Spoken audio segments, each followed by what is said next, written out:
Hey, what's up? This is Chosen, and this video is going to be a champion spotlight on this new amazing Void Legendary Cardiel. So let's get into it.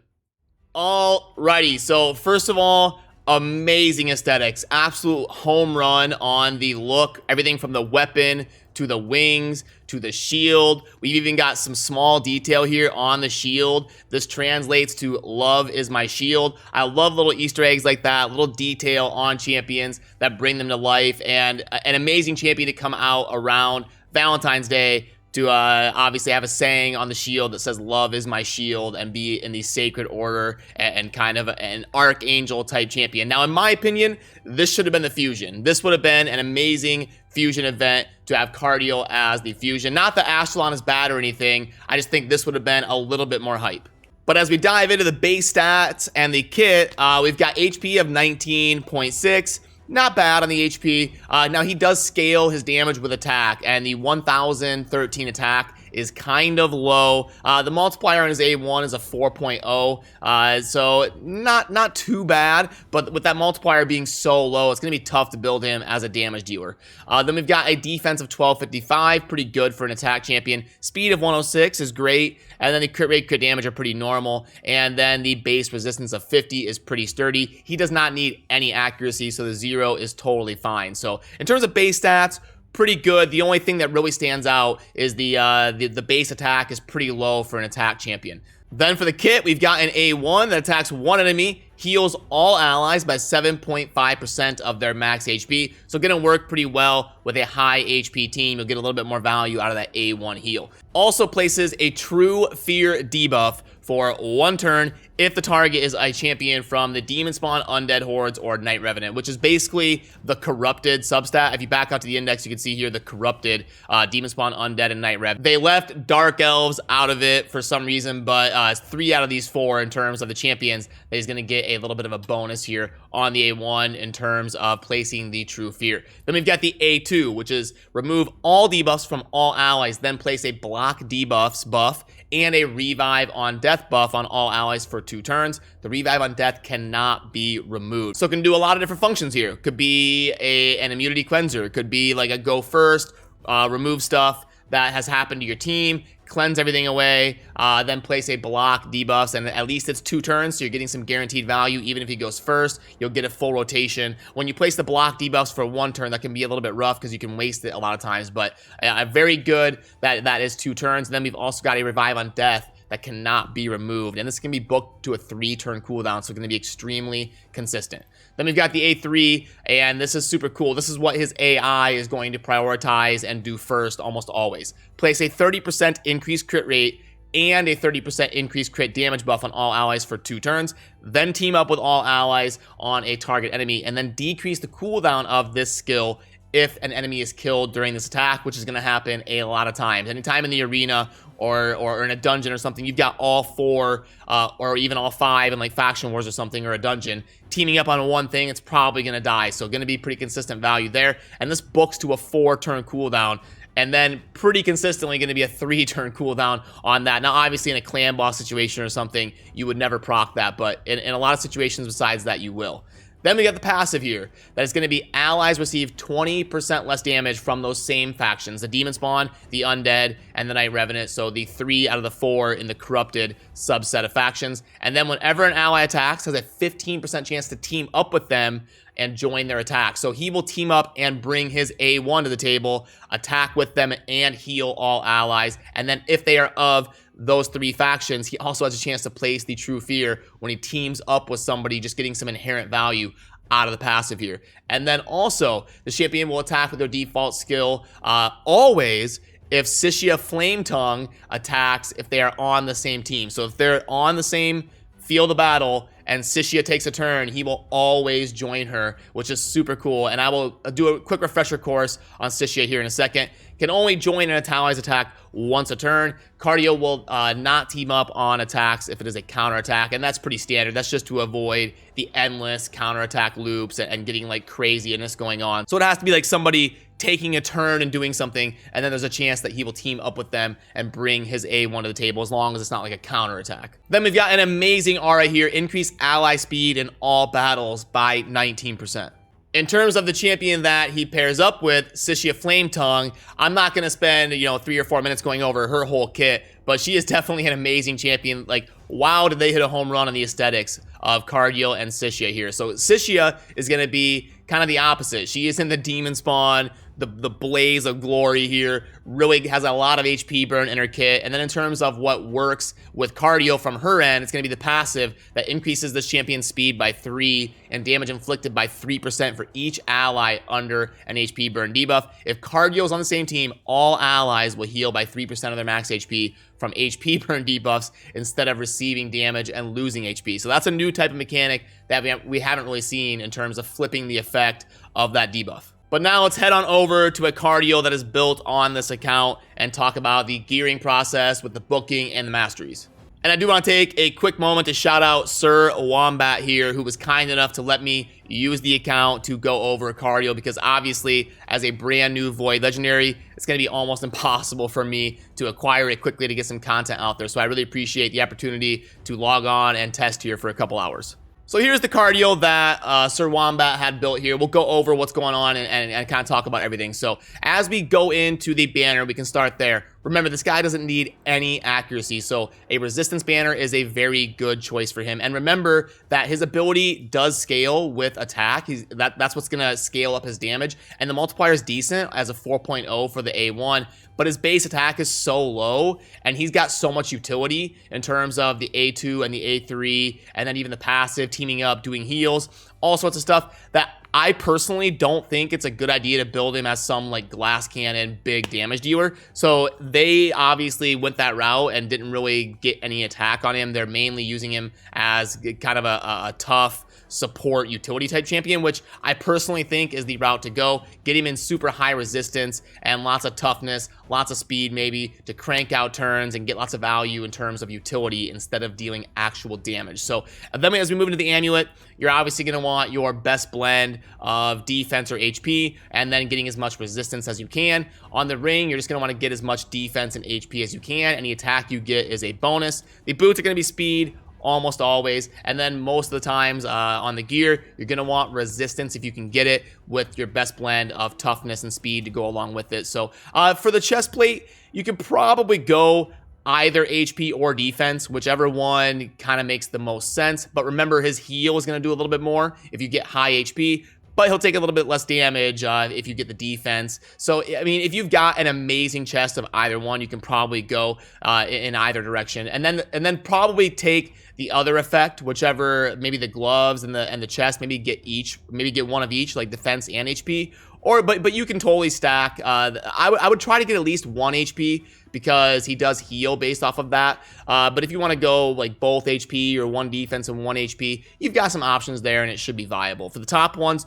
they're pretty simple. You're just going to be looking for speed, resistance, and toughness, in my opinion, because like I said, I'm not going to be really recommending to build him as a glass cannon for most builds. Then for the booking process. So this guy is going to take 6. Plus 1 is 7, plus 2 is 9, plus 3 is 12. So a little bit on the high side, but it's not one of these Pixneal like 18 books or something. So 12 for a Void Legendary is pretty par for the course. But in terms of the booking process, you're definitely going to want to get the A2, the A3, and the passive.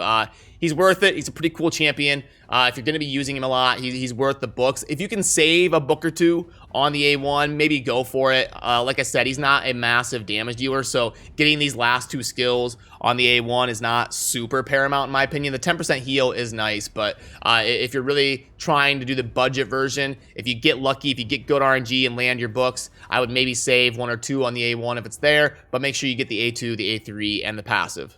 And then for the masteries, there's a few different ways to go. I can pull this up here.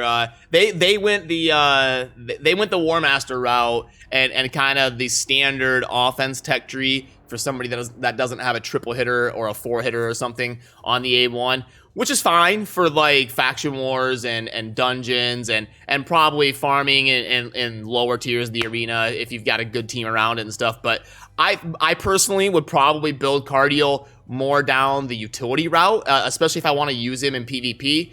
especially against better like gold 4 teams or even trying versus like borderline plat teams. I would try to go to like defense and support probably. And then for the last mastery, there's a few different options you could go. Probably like one of these two, because remember, he doesn't need accuracy, so you could get one of these two like snowball abilities to help increase turn meter, either one here, or you could even get the unshakable to really stack resistance, because he is a champion that you can stack resistance on with the base of 50 and not needing any accuracy. So that's kind of the way you're going to want to do it. That's why I didn't do an infographic. There's multiple different ways that you can build Cardiel. It's really going to depend on your account, and he's a very new champion, so I didn't want to put like one specific build out there, because there's a couple different ways to go about it. If you're not going to be using him in PvP, totally viable to go offense and support. If you are going to be using him in PvP, might want to go the defense and support route.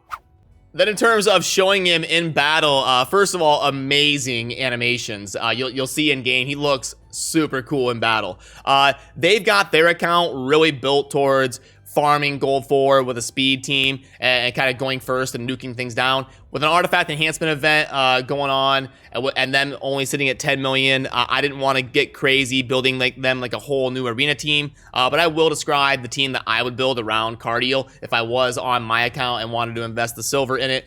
So I kind of slid Cardiel into their team here just to kind of show you him in action, and then I'll show you in a dungeon as well. But yeah, there you can go. You can see on auto, he prioritized the auto attack, and they run in and kind of slam the one enemy there. And then he did place the True Fear because Lord Shazar is demon spawn. So very cool effect there on that ability to get not only the buff of the damage for everybody on the team, but then slam in ally attack with everybody, which is a cool mechanic that's kind of rare to raid. There's not a whole lot of champions that do it. And then also, if they're of one of those factions, you get to place a True Fear right there. You saw it again on the Seeker, because Seeker is undead. So we're gonna start probably seeing different champions come out, different meta shifts in raid, where we may get specific scenarios to build specific teams against champions you're going against in the arena, and this mechanic from Cardiel may be one of the first insights of that coming down the line. But then in terms of an arena team that I would think about putting together for this person on their account that centers around gold 4 farming with Cardiel, I would probably go something like Battle Khazar, Madame Ceres, and Cardiel, that trio. And then in that 4th spot, you've got a lot of leeway. You could try different things like Mountain King or Syl or Roto. So you could try different stuff, even like Martyr. They have a Valkyrie here. There'd be kind of a flex spot where you can slide in different things. And then the order would be Battle going first to go ahead and wipe the slate clean, cleanse everything, maybe put him in an immunity set or super high resistance. I like him in the immunity set, that way you can also get accuracy on him. And then next, you would probably want Ceres to go so that she can go ahead and strip everything. Whatever they buff, she can go ahead, wipe the slate clean, break their defense. Then third, you'd probably want Cardiel to go, because he does boost these different things here for 2 turns, the crit rate and the crit damage. You could build a cool team where people only have 70% crit rate or something and get super high crit damage. And then at last, you'd have that flex spot where you could kind of slide in somebody to be a nuker or be a super hard hitter. You'd have a lot of different options there, but that would be a kind of a team that I would build around in terms of not having to worry about the speed meta and just kind of do your thing, auto farming and gold 4. And then I just want to show you this guy's animations in a solo context by having him run in the Minotaur here, and watch when he comes flying in. The feathers will be floating behind him like he's shedding feathers as he flies onto the map. Watch how cool this is. See that? The feathers behind him are kind of falling as he flies in, and then as he takes his turns or as he gets hit, feathers are going to be poofing out on him. So definitely an amazing effect there aesthetically. And then you get to see the animations look super cool. He jumps up in the air and boom, you can see like the heavenly beam come down on what he attacks. So absolutely love the look of this guy and how he performs kind of in game here. So now let's kind of wrap everything up and talk about the final thoughts on Cardiel now that I've been able to really play with him and test him out for a couple hours here. So first of all, remember the multiplier of his skill on the A1 here is going to be a 4.0 times attack, but the base attack is super low, so it's going to be hard to build him to do a lot of damage. Maybe optimal to just build him as a utility champion and get a lot of value out of the cleanse and the block debuffs, the revive and the ally attack, plus the speed aura and the passive to team up with allies, or also work with Sishia if you ever get her.